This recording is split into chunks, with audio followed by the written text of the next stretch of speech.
ये लीजिए। ये 8 स्वर्ण मुद्राएं आप दोनों आपस में बांट लीजिए। नहीं, समान क्यों? मैंने अधिक पूरियां दी हैं, तो इन स्वर्ण मुद्राओं में मेरा भाग भी अधिक ही होगा। चलिए, ना मेरी रही ना आपकी, इस विवाद का निर्णय माता पर छोड़ देते हैं। गजासुर द्वितीय को 7 और गणेश को मात्र 1 स्वर्ण मुद्रा मिलनी चाहिए। किंतु माता, ये आपका कैसा निर्णय है?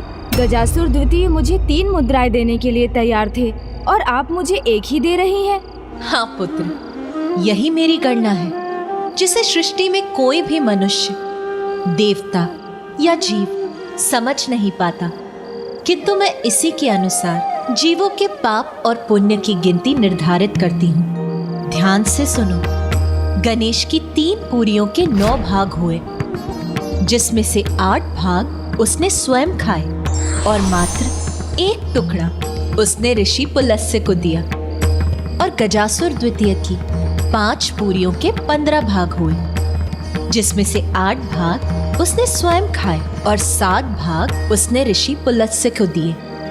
इसीलिए गजासुर द्वितीय को 7 स्वर्ण मुद्राएं मिलनी चाहिए और गणेश केवल 1 स्वर्ण मुद्रा का भागी बनेगा।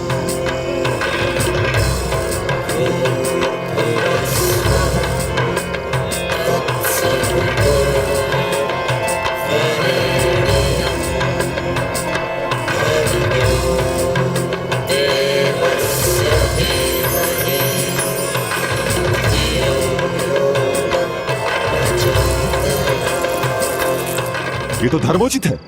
मुझे मेरी स्वर्ण मुद्राओं का उचित भाग मिला, किंतु तप का फल देने में ऐसे ही धर्म का पालन करेंगी ना देवी? तुमने ऋषि पुलस्त्य से अधिक तप अवश्य किया है, किंतु जिस प्रकार यहाँ तुमने दूसरों के साथ अपनी पूरियां बांटी, वैसे तुमने अपने तप का प्रयोग दूसरों के उद्धार के लिए कहाँ किया है?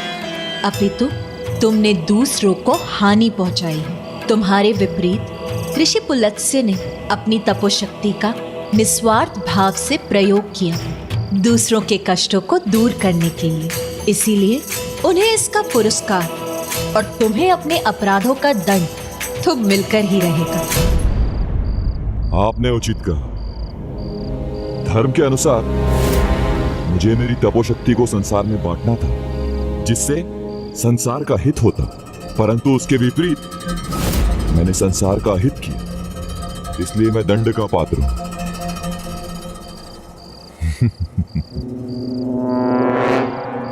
किंतु समर्पण करना मेरे स्वभाव के विपरीत है, इसलिए मैं अपना दंड युद्ध करके ही पाऊंगा। वो क्या है ना, हम असुरों को कुछ भी बांटना कदापि नहीं भाता।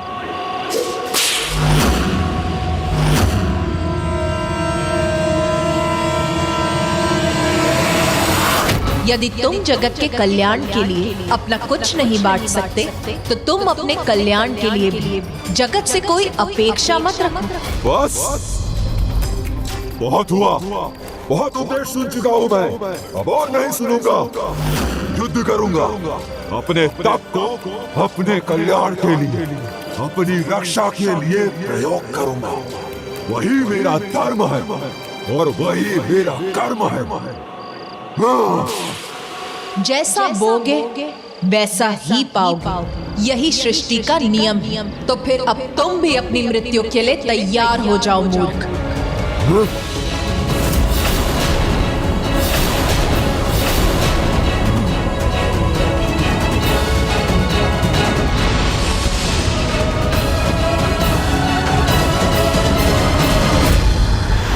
अपनी तपोशक्ति को जागृत कर मैं उसे अपना कवच बनाऊंगा और फिर देखते हैं मेरा तप अधिक शक्तिशाली है या तुम्हारा न्याय।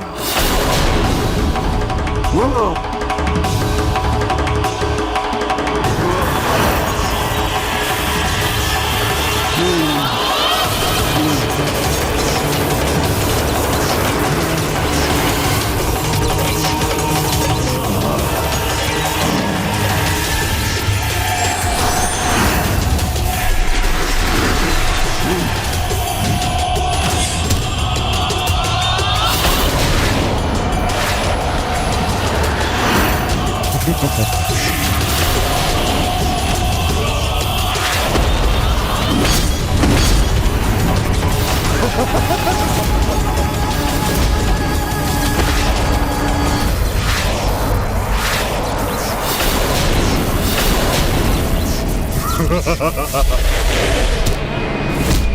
हुआ? फिर असफल हो गए ना तुम्हारे शस्त्र? कुछ नहीं हुआ ना मुझे? नहीं भेद सकी ना मेरा कवच? ताप नहीं, श्राप हूं मैं, सबका सर्वनाश हूं मैं। इसका अंत करने की कोई युक्ति सूझ ही नहीं रही है। अब तो मुझे प्रभु महागणाधिपति की शरण में ही जाना होगा। हे प्रभु महागणाधिपति जी, कृपा कर मुझे अपनी और माँ की इस कठिनाई को मिटाने का मार्ग सुझाइए। कुछ भी कर लो, किसे भी पुकार लो, मुझे कोई क्षति नहीं पहुंचा सकोगे। प्रणाम प्रभु महागणाधिपति जी।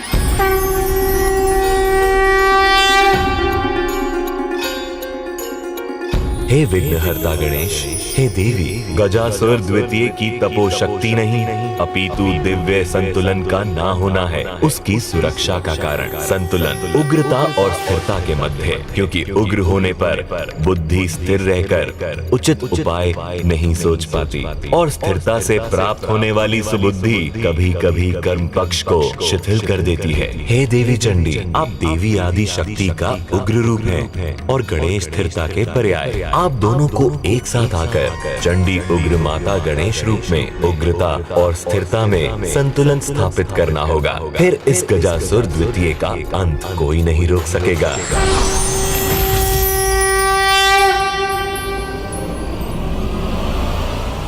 तपो शक्ति मेरी, उससे बना कवच मेरा, दृढ़ता मेरी, बल मेरा अकाट्य है, विनाश के परे है, तो मैं ही हूँ सर्वशक्तिशाली, सर्वोच्च। तो मैं अपना प्रतिशोध लेके आऊंगा।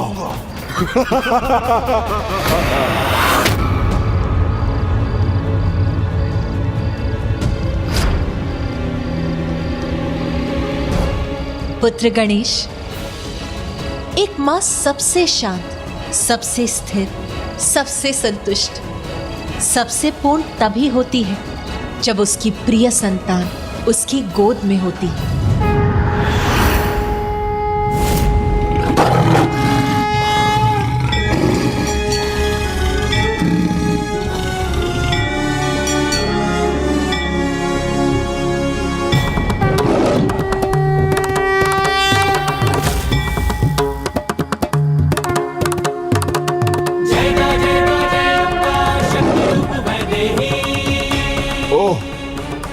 तो माँ और पुत्र फिर वार करेंगे मुझ पर? करो, एक साथ करो, फिर भी कुछ नहीं होगा मुझे।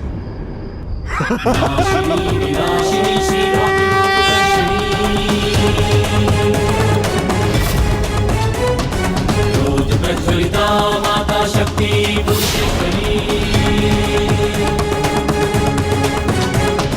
सर्वभूतेश्वरी जय भूतात्मा आदिधि अनादिधि सर्वशक्ति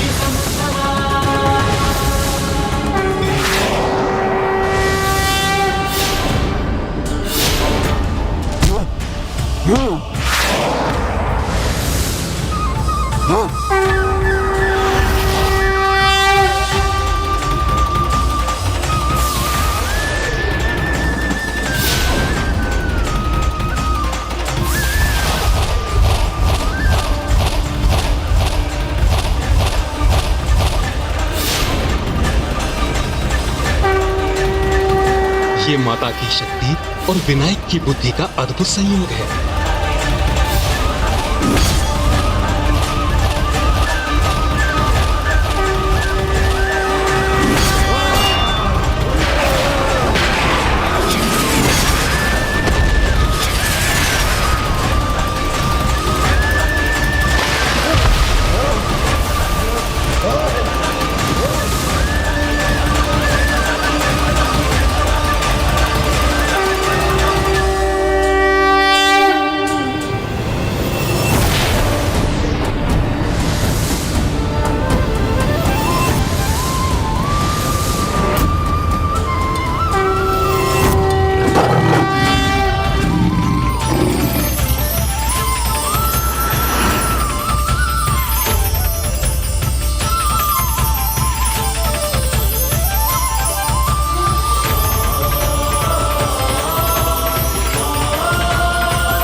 गणेशाय नमः। ॐ गं क्षीप्रप्रसादनाय नमः। हे माता, आज आपने और गजानन श्री गणेश ने अपने जिस अद्भुत दिव्य लीला का प्रदर्शन किया है, इससे यह स्थल अति पावन होकर धाम बन गया है। माता एवं गणेश के इस दिव्य रूप को माता कलोचंडी विनायको रूप के नाम से जाना जाएगा एवं ये स्थान गजना धाम के नाम से प्रसिद्ध होगा। गजना धाम की स्थापना गया क्षेत्र के निकट इसी पुलस्त आश्रम के पास होगी, जहाँ माता चंडी और विनायक की पूजा होगी। देवी चंडी उग्र माता, कलयुग में आप और विघ्नहर्ता गणेश ही जगत के उद्धारक होंगे। ऋषि पुलस्त्य, आपने जिस मंत्र का उच्चारण कर सृष्टि को अकाल से मुक्ति दिलाने के लिए माता का आवाहन किया था, भविष्य में जो भी माँ के इस रक्षा मंत्र का उच्चारण करेगा वो सभी प्राकृतिक आपदाओं और महामारियों से सुरक्षित रहेगा। चंडी विनायकों की जय। करो चंडी विनायकों की जय। करो चंडी विनायकों की जय। हे माँ, आज हमारी सहायता और समस्त सृष्टि की रक्षा करने के लिए आपको कोटि कोटि धन्यवाद। अब बस एक आशीर्वाद और देने की कृपा कीजिए माँ, कि कल जो धर्म युद्ध आरंभ होने वाला है उसमें हमें सफलता प्राप्त हो। विजय विजय विजय। धन्यवाद माँ।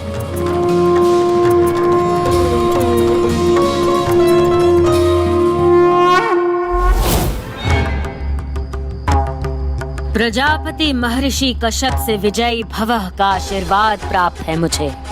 मैं पराजित नहीं हो सकती। माँ, आपका उपाय तो विफल हो गया, हताहत हो गया गजासुर दैत्य। अब कल के युद्ध में विजय होगी, हमारी ही विजय होगी। मेरे निर्णय अनुसार भानुकोपन को युद्ध के लिए तैयार कर।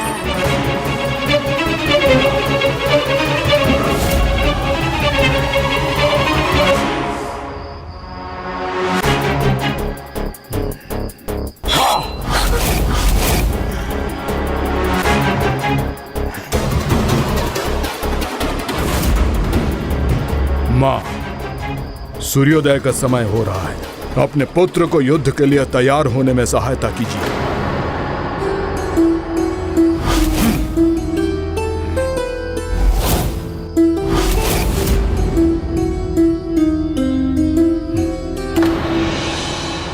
माँ, आपको देखकर ऐसा लग रहा है जैसे कि आप मुझे लेकर चिंतित हैं, किंतु ये चिंता व्यर्थ है।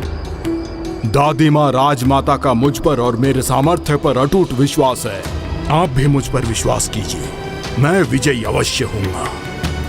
मैं तुम्हें समझा सकती तो अवश्य समझाती कि जिस महादेव पुत्र से तुम युद्ध करने जा रहे हो उनसे विजय प्राप्त करना असंभव के समान है। महादेव के पुत्र हैं वो।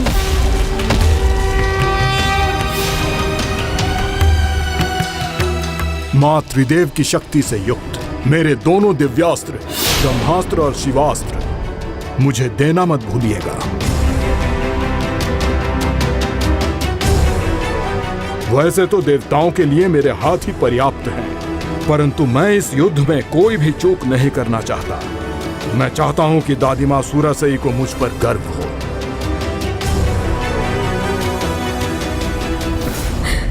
पुत्र, तुम्हें उन दादी माँ की चिंता है जो तुम्हें इस भयंकर युद्ध में भेज रही हैं, किंतु इस माँ की नहीं जिसने तुम्हें जन्म दिया है।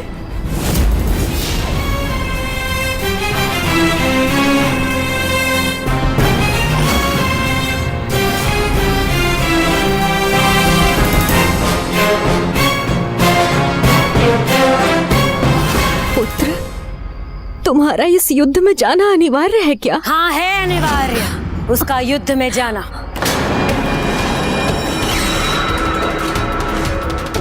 असुर पुत्र है भानुकोपन, तुम्हारे पिता के भांति देवता नहीं जो हमें निराश करेगा। ये तो मेरा सौभाग्य है दादी माँ कि आपने इस महान कार्य के लिए मुझे ही चुना। शीघ्रता करो, सूर्य की पहली किरण पड़ने से पहले युद्ध भूमि पहुंचना है इसे।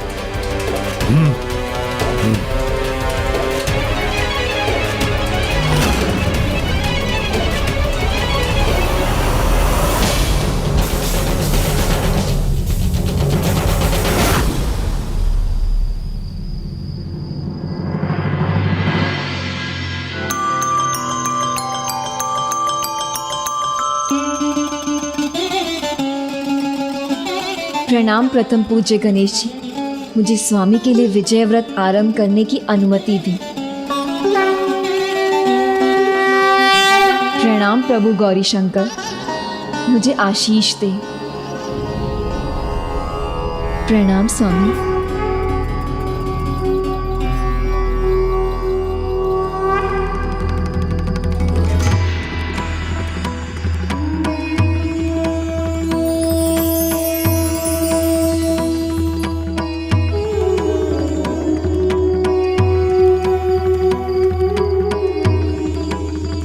अद्भुत दृश्य कि प्रभु शिव और माता शक्ति के जुड़ाव के समान ही उनके चरणों में समर्पित पुष्प भी एक साथ जुड़ जाते हैं।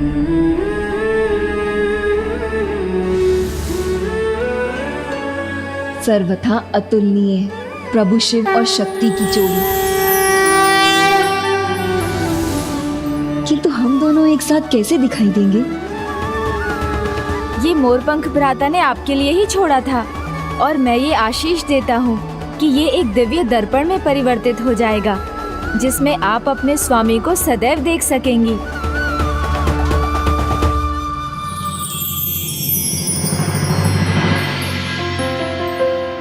भविष्य के उस शुभ दिन की एक झलक तो मैं इस दर्पण में देख ही सकती हूँ। प्रभु की वो दिव्य झलक जिस दिन उनका विवाह संपन्न होगा।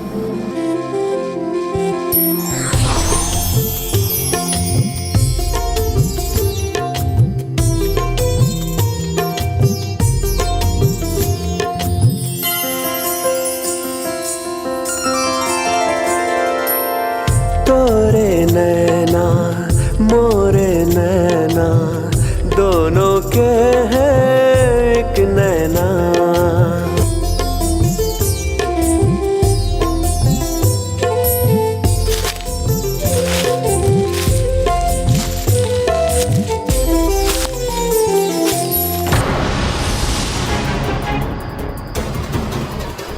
कौन? किसके पदचाप है ये?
असुर सम्राट सुरापद्मन की, असुर सम्राट सुरापद्मन की।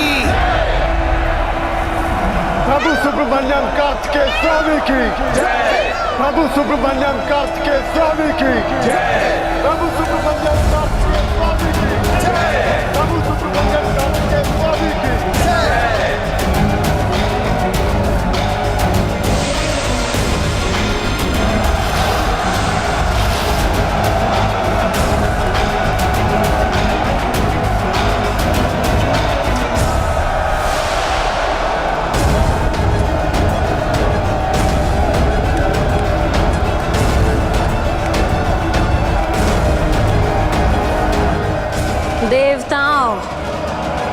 इसे कोई साधारण देव असुर संग्राम समझने की भूल मत कर कि केवल धरती और अंबर कांप कर रह जाएंगे।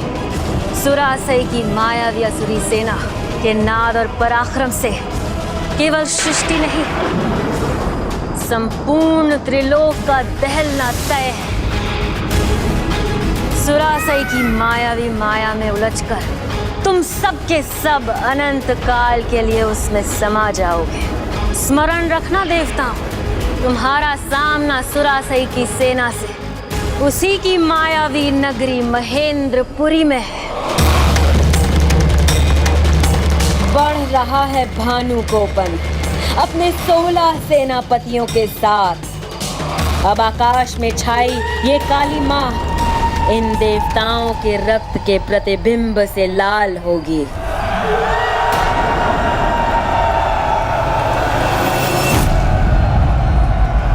ओम सुब्रमण्यम कार्तिकेय स्वामी।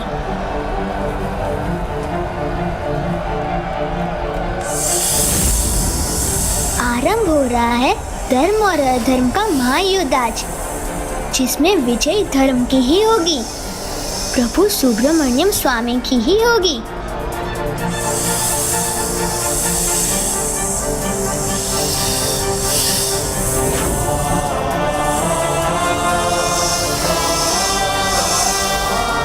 अत्यंत विशेष दिन है आज, जो सदा इतिहास के पृष्ठों पर अंकित रहेगा, क्योंकि पूरे हृदय से धरा स्वागत करेगी, अंबर से पुष्प वृष्टि होगी, सृष्टि नए उत्साह से भरेगी, त्रिलोक में सभी गर्व से भर जाएंगे, क्योंकि युद्ध भूमि में आगमन हुआ है मेरे प्रभु सुब्रमण्यम कार्तिकेय स्वामी का, जो आज अधर्म का सर्वनाश कर महेंद्रपुरी में धर्म की स्थापना करेंगे।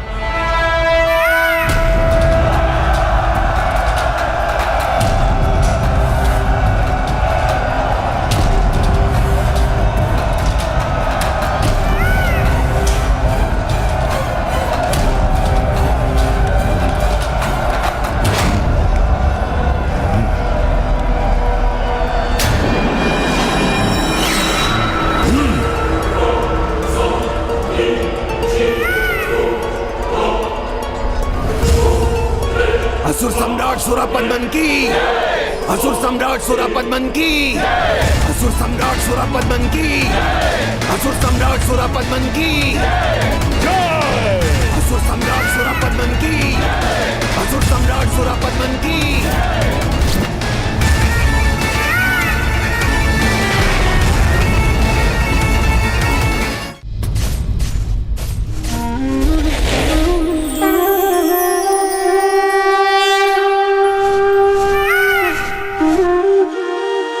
प्रणाम परम ब्रह्म सुब्रमण्यम स्वामी।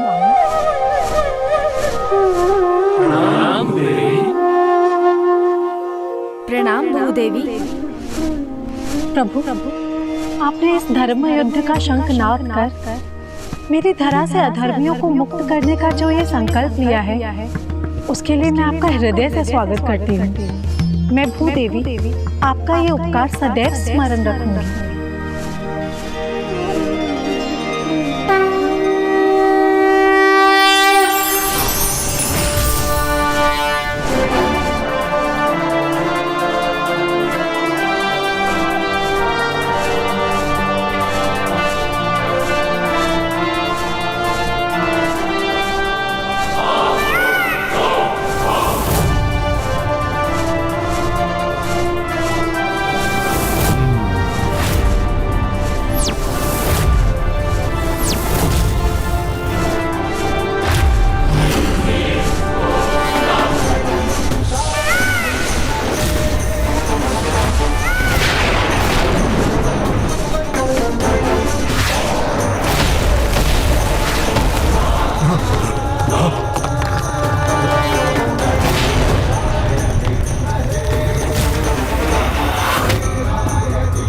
इसका ऐसा आगमन जिसने महेंद्रपुरी तक को कंपित कर दिया। ये कार्तिकेय कोई साधारण योद्धा नहीं,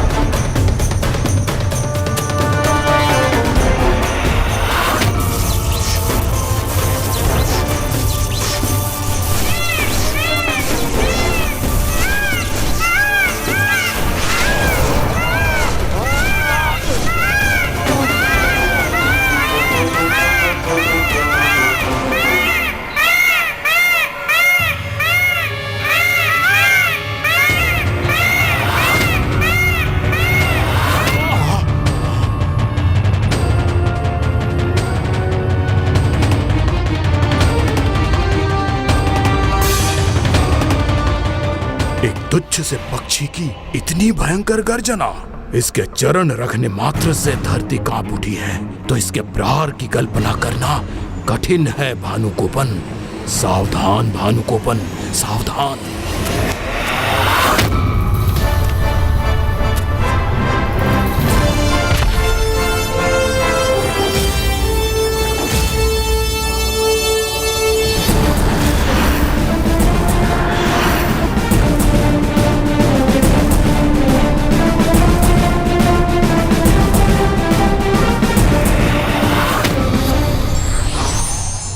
जीवन के प्रत्येक क्षेत्र में संतुलन आवश्यक है, क्योंकि संतुलित रहकर ही सामर्थ्य का विस्तार किया जा सकता है।